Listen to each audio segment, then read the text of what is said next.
بسم اللہ الرحمن الرحیم۔ ہمارا تعلق ایک متوسط طبقے سے تھا۔ میرے ابا ریلوے میں ملازمت کرتے تھے کہ اچانک ہم پر قیامت ٹوٹ پڑی۔ میرے ابا اپنی ڈیوٹی دیتے ہوئے ریلوے کے ایک حادثے میں ہم سے بچھڑ گئے۔ اس وقت میرے بڑے بھائی گریجویشن مکمل کر چکے تھے اور میں 9ویں کلاس میں پڑھ رہی تھی۔ اب ابا کے بعد گھر کی باغ دوڑ بھائی جان کے ہاتھ میں آ گئی تھی۔ انہوں نے ہمت کی، جو رقم ابا کو محکمہ ریلوے کی طرف سے ملی، ان پیسوں سے بھائی نے ایک دوست کے ذریعے ویزا خریدا اور سعودی عرب چلے گئے۔ کہتے ہیں سفر وسیلہ ظفر۔ بھائی جان کو بھی یہ سفر راس آ گیا۔ وہاں ایک کمپنی میں انہیں اچھی ملازمت مل گئی۔ 2 سال وہ سعودی عرب میں رہ کر کماتے رہے اور ایک روپیہ جوڑتے رہے۔ ہم کو بھی خرچے کے لیے رقم بھجواتے تھے۔ پھر بھی انہوں نے خاصی رقم جمع کر لی۔ ادھر امی بھی کفایت شعاری سے خرچ کرتی تھیں۔ کچھ عرصے بعد اتنی رقم جمع ہو گئی کہ سعودی عرب سے آتے ہی بھائی جان نے ایک نئی کالونی میں پلاٹ خرید لیا۔ اس پر ایک خوبصورت سا بنگلہ بنانا ان کا خواب تھا۔ اس کے بعد وہ دوبارہ سعودی عرب چلے گئے۔ اس بار انہیں اور بھی اچھی نوکری ملی اور وہاں خوب پیسہ کمایا۔ جو کماتے امی کو بھجواتے تھے، وہ بینک میں جمع کرتی جاتی تھیں۔ اس بار فخر بھائی 3 سال بعد لوٹے اور آتے ہی انہوں نے پلاٹ پر کوٹھی کی تعمیر شروع کرا دی۔ ان کی چھٹی 1.5 ماہ کی تھی۔ جاتے ہوئے مکان کی تعمیر کا کام خالہ زاد بھائی جاوید کے سپرد کر گئے۔ اب فخر بھائی کے قدم سعودی عرب میں جم چکے تھے اور ان کی اچھے لوگوں سے واقفیت ہو گئی تھی۔ فخر بھائی محنتی اور ایماندار تھے۔ یہی دولت ان کے دامن میں تھی، جس کا ثمر ملنے کا وقت آ گیا تھا۔ انہوں نے سعودی عرب کے ایک مالدار آدمی کے ساتھ کاروبار شروع کر دیا۔ پیسہ ان کا تھا اور محنت فخر بھائی کی۔ خوب سرمایہ کمایا۔ کاروبار دن رات ترقی کرنے لگا۔ بس پھر کیا تھا، فخر بھائی اپنے ذاتی کاروبار کی وجہ سے جانے پہچانے لگے۔ اب ہمیں سب کچھ حاصل تھا، دولت، عزت، سکھ، چین۔ البتہ امی کو ہماری شادیوں کی فکر تھی۔ وہ پہلے فخر بھائی کی شادی کرانا چاہتی تھیں۔ ان کے لیے لڑکی موجود تھی۔ ان کو بہو کی تلاش میں کہیں بھٹکنے کی ضرورت نہیں تھی۔ لارب میری خالہ کی بیٹی تھی۔ فخر بھائی کی منگنی امی نے ان کی بچپن میں ہی لارب کے ساتھ کر دی تھی اور اب وقت آ گیا تھا کہ بھانجی کے ساتھ بیٹے کی شادی کر کے وہ خوشیاں گھر میں سمیٹ لاتی۔ اس بار بھائی سعودی عرب سے آئے تو امی نے ان سے شادی کا ذکر چھیڑ دیا۔ فخر، میں تیرا گھر بسانا چاہتی ہوں۔ امی، جیسے آپ کی مرضی، میں تو آپ کی رضا میں راضی ہوں، فخر بھائی نے جواب دیا۔ میں اور بھائی یہ سمجھ رہے تھے کہ امی لارب کو بیاہ کر لانا چاہتی ہیں، لیکن جب انہوں نے ملنے جلنے والی عورتوں سے کسی اچھی لڑکی کو دکھانے کا تذکرہ شروع کر دیا تو میری آنکھیں کھلی کی کھلی رہ گئیں۔ لارب سلیقہ شعار، خوبصورت اور پڑھی لکھی لڑکی تھی۔ اس سے بھی زیادہ بھائی جان کی بچپن سے منگیتر، امی کی سگی بھانجی، ہم اس سے اور وہ ہم سے محبت کرتی تھی۔ تو کیا وجہ تھی کہ میری امی اس کے ہوتے کسی اور لڑکی کا رشتہ تلاش کر رہی تھی؟ لارب اور خالہ کا دل توڑ دینا مذاق تو نہیں تھا۔ میری سمجھ میں نہیں آتا تھا کہ میری امی کو کیا ہو گیا ہے۔ وہ ان دنوں کیسی باتیں کرنے لگی ہیں۔ حیرت کی بات تو یہ تھی کہ امی نے کبھی خالہ اور لارب پر یہ ظاہر نہ ہونے دیا کہ وہ اپنا ارادہ بدل چکی ہیں۔ وہ خالہ کے گھر پہلے کی طرح آتی جاتی اور پہلے کی طرح ملتی جلتی تھیں۔ لارب سے اسی طرح پیار محبت جتاتی تھیں جیسے پہلے جتاتی تھیں۔ خالہ زاد بھائی جاوید سے کوٹھی بنوائی۔ وہ اپنا کام چھوڑ کر ہمارے کام کی نگرانی میں دن رات ایک کرتے رہے۔ اور بھی 100 طرح کے مسئلے تھے ہمارے جو وہ بلا تکلف جاوید سے حل کراتی تھیں، اور وہ بھی خالہ جی کہتے ہوئے دوڑ دوڑ کر ان کے مسئلے مسائل حل کراتے تھے۔ یہ گویا جاوید کی ڈیوٹی تھی کہ روز آ کر پوچھتے، خالہ جی کوئی کام تو نہیں؟ امی روز ہی ان کو کوئی نہ کوئی کام بتا دیتی تھی جیسے وہ ہمارے ملازم ہوں۔ آخر ایک روز فخر بھائی نے امی سے پوچھ ہی لیا، کیا آپ لارب کو بہو بنانے کا ارادہ نہیں رکھتی، اور کیا آپ نے خالہ کو یہ بات بتلا دی ہے؟ امی غصے سے بولی، بے وقوف ہو تم، ابھی سے بتا دوں تاکہ وہ ہم سے دور ہو جائیں؟ ابھی تو مجھے جاوید سے 100 کام پڑھنے ہیں، کہہ دوں گی تو یہ لوگ ہمارے گھر کی دہلیز بھی پار نہیں کریں گے۔ ہم اکیلے ہیں، ہم کو رشتہ داروں کا آسرا بھی تو چاہیے۔ امی، یہ آپ کیا کہہ رہی ہیں؟ بھائی ہکا بکا رہ گئے تھے۔ اف میرے خدا، اس روز تو مجھے امی جان کی خود غرضی پر بے حد رونا آیا تھا۔ میں سوچ بھی نہیں سکتی تھی کہ یہ ایسی لالچی ہو چکی ہیں۔ اپنے فائدے کے لیے ان غریبوں کو کب سے فریب دے رہی تھیں۔ جی چاہا کہ آج ہی جا کر خالہ سے تمام صورتحال واضح کر دوں، مگر میں امی سے ڈرتی تھی۔ یہ امر میرے بس میں نہ تھا۔ سارا زمانہ گھومنے کے بعد امی کو ایک لڑکی پسند آ ہی گئی۔ بھائی اور میرے منع کرنے کے باوجود انہوں نے بات پکی کر دی۔ وہ چاہتی تھیں کہ ان کی بہو امیر گھرانے کی بہو ہو اور ان کے گھر والے صاحب حیثیت ہوں۔ سو ان کو ایک ایسی لڑکی پسند آئی کہ جس کی عمر اگرچہ زیادہ تھی لیکن اس کے والد اور بھائی صاحب حیثیت اور اچھے عہدوں پر تھے۔ یہ امیر لوگ تھے، خوب سارا جہیز ملنے کی بھی توقع تھی۔ اگرچہ ہمارا گھر پہلے سے فرنیچر سے آراستہ تھا، مگر امی کی آرزوؤں کا کیا کہنا۔ فخر بھائی امی کی آرزوؤں کو مٹی میں نہ ملا سکے، ان کا جوش اور جنون دیکھ کر خاموش رہتے۔ لڑکی کا نام امبر تھا، گوری چٹی صحت مند، قد کاٹ بھی اچھا تھا، جبکہ اس کے مقابلے میں لارب دبلی پتلی دھان پان سی تھی۔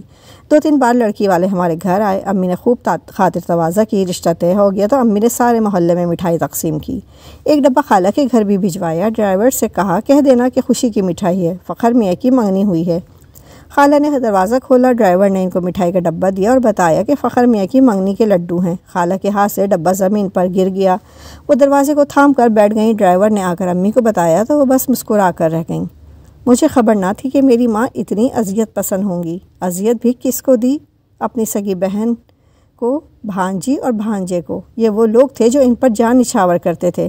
غریب تھے مگر ہم لوگوں سے سچی محبت کرتے تھے۔ خالہ حمیدہ بڑی تھیں اور امی چھوٹی، لیکن انہوں نے چھوٹی بہن کو بڑا رشتہ دے رکھا تھا۔ امی ہمیشہ ان پر حکمرانی کرتی آئی تھیں۔ خالہ جب آتیں امی کے سر میں تیل ڈالتیں اور ان کے کنگا کرتیں، چوٹی بناتیں۔ میری امی پلنگ پر بیٹھ کر کہتیں آپا ذرا پانی تو پلانا، تب خالہ بیچاری دوڑ کر باورچی خانے میں جاتیں۔ تبھی میں سوچتی تھی کہ امی کو یہ رتبہ دولت نے دیا ہے کہ خالہ کی محبت نے۔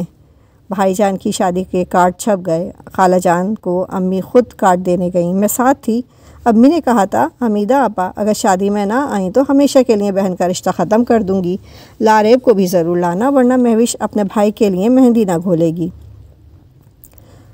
خالہ حمیدہ جیسی اعلیٰ ضرب عورتیں میں نے شاید ہی کہیں دیکھی ہوں۔ ایک حرف بھی شکایت کا زباں پر نہ لائیں، کہنے لگیں ارے تم فکر نہ کرو، میں فخر بیٹے کی شادی پر ضرور آؤں گی۔ تاہم اس وقت لارب کا چہرہ ایسا تھا جیسے بت کے چہرے ہوتے ہیں جن کے نقوش خوبصورت ہوتے ہیں مگر ان میں روح نہیں ہوتی۔ اس کے دل کی جو حالت تھی وہ میں الفاظ میں بیان نہیں کر سکتی۔ مجھ میں ہمت نہ تھی کہ لارب سے کوئی بات کروں، لگتا تھا اگر میں نے ہمدردی کی ایک نظر بھی اس پر ڈالی تو وہ زمین پر ڈھہ جائے گی۔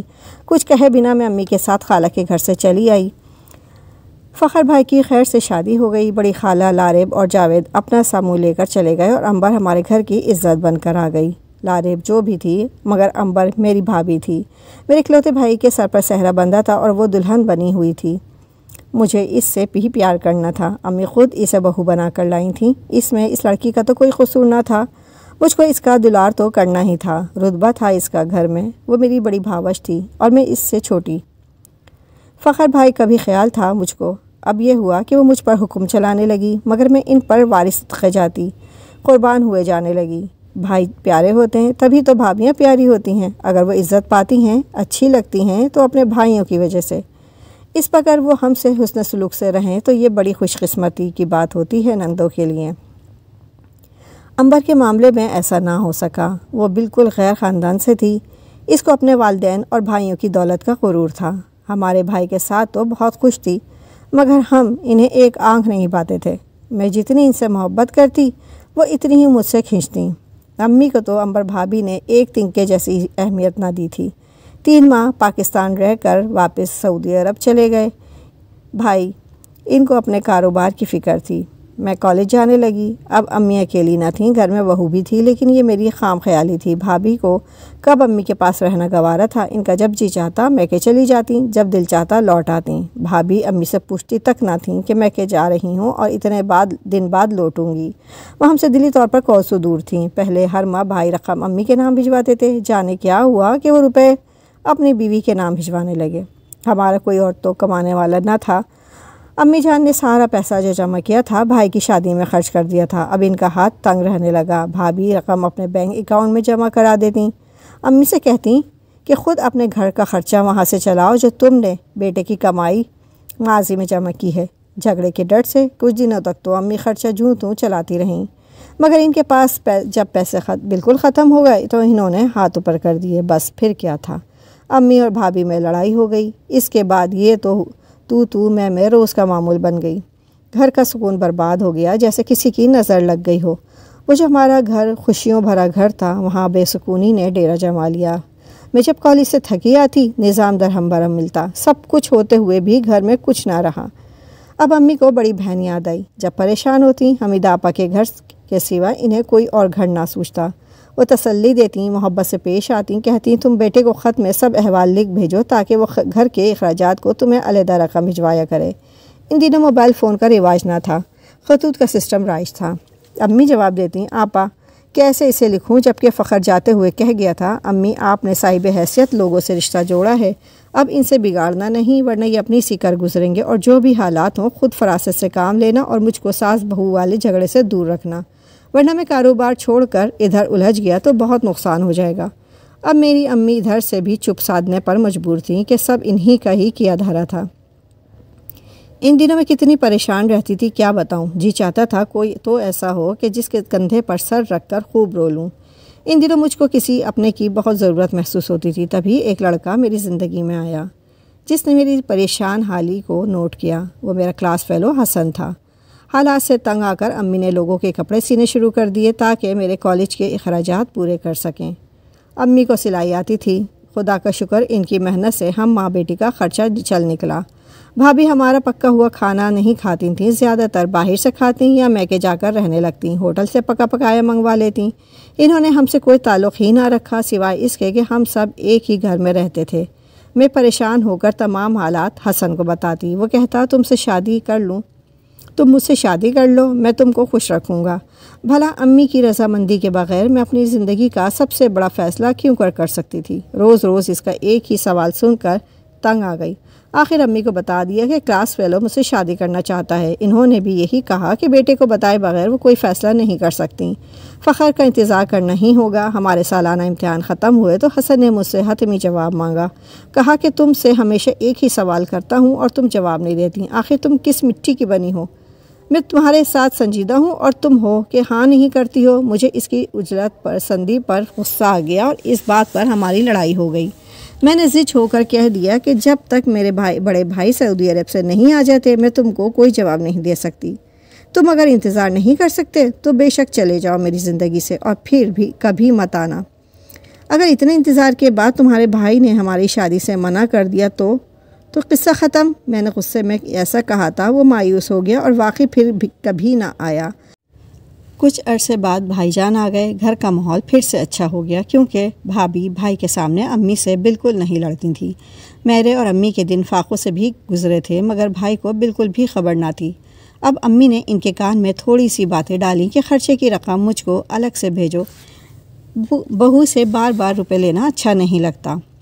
فخر بھائی نے کہا ٹھیک ہے، وہ چند دن رہ کر چلے گئے۔ ان کے جانے کے بعد بھابھی نے پھر سے پہلا والا رویہ اختیار کر لیا۔ اب تو بات دوبارہ لڑائی تک پہنچ گئی، دونوں میں ہاتھا پائی ہو گئی۔ بھابھی نے امی کو دھکا دیا اور ان کے بال کھینچے تو ظاہر ہے اب ہم یہاں نہیں رہ سکتے تھے، کیونکہ گھر تو بھائی جان کے نام تھا۔ امی بھائی کے پیکے جا کر بھی فریاد نہیں کر سکتی تھیں، کیونکہ وہ تو بڑے لوگ تھے۔ امی کو اس برے وقت میں پھر سے خالہ یاد آئیں اور وہ مجھ کو لے کر ان کے گھر چلی گئیں۔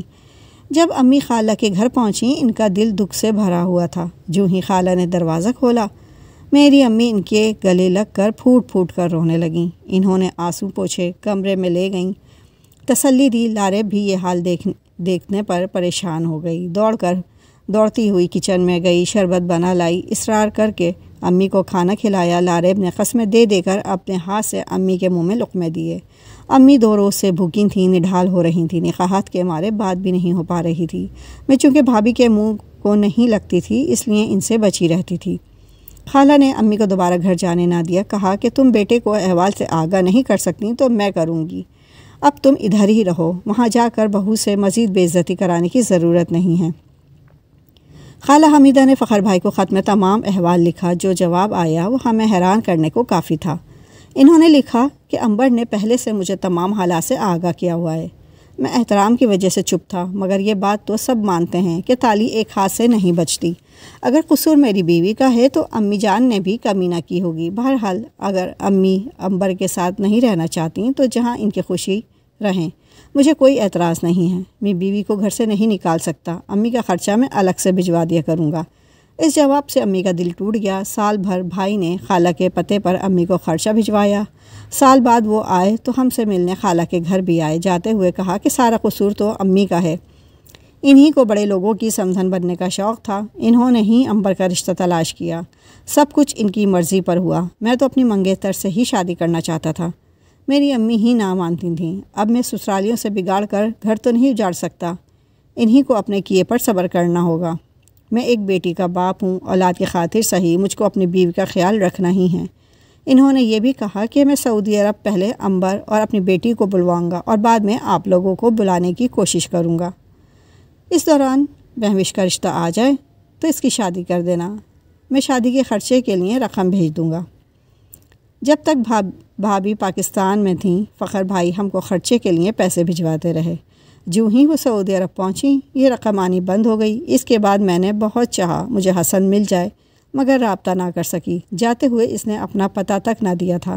امی نے میرے رشتے کی پریشانی کا ذکر خالہ سے کیا۔ وہ بولیں، تم نے ہم کو اپنے جوڑ کا نہ سمجھا تھا، تم نے میری بیٹی نہیں لی، اب اگر اپنے جوڑ کا سمجھو تو میرے بیٹے کے لیے مہوش کا رشتہ دے دو، یوں تم بھی اکیلی نہ رہو گی بلکہ ہمارے پاس رہو گی۔ آپا میں تم سے بہت شرمندہ ہوں، نہ جانے خوشحالی پا کر مجھے کیا ہو گیا تھا، مجھ کو معاف کر دو۔ میں اب بہو بیٹے کے پاس نہیں رہ سکتی تو یہ کہاں جائے گی؟ خالہ نے بڑا دل کر کے مجھے بہو بنا لیا۔ اس میں کسی کی پسند ناپسند کا کوئی دخل نہ تھا، بس انہوں نے تو آسرا دیا تھا۔ وہ ہم سے پیار کرتی تھیں، میں بھی اس رشتے کو ہی غنیمت جانا کہ رہنے کو گھر تو مل گیا تھا۔ خالہ اگرچہ غریب تھیں لیکن ان لوگوں میں عظمت تھی، شرافت تھی۔ جاوید اگرچہ معمولی ملازم ہیں، ہم روکھی سوکھی کھاتے ہیں مگر خوش ہیں۔ امی نے غریبی کی وجہ سے لاریب کو ٹھکرا دیا تھا۔ اس کا جہاں سے رشتہ آیا وہ پہلے امیر نہ تھے۔ لاریب کی شادی کے بعد اس کی قسمت سے ان کے کاروبار میں ترقی ہوتی گئی۔ یہ لڑکی قسمت ہے کہ آج لاریب دولت میں کھیل رہی ہے۔ سوچتی ہوں کہ عنبر کے بجائے اگر لاریب ہی میری بھابھی بنتی تو آج ہمارے حالات کتنے مختلف ہوتے۔ نہ تو ہم بے گھر ہوتے اور نہ یوں امی اس بڑھاپے میں اپنی بہن کے گھر آ پڑتیں۔ دولت کی لالچ نے ہمارے خاندان کی بنیادیں ہلا دیں۔ کاش میری امی نے یہ سب نہ کیا ہوتا۔ اگر آپ کو میری کہانی پسند آئی ہو تو میرے چینل کو لائک اور سبسکرائب ضرور کر دیجیے گا۔ شکریہ۔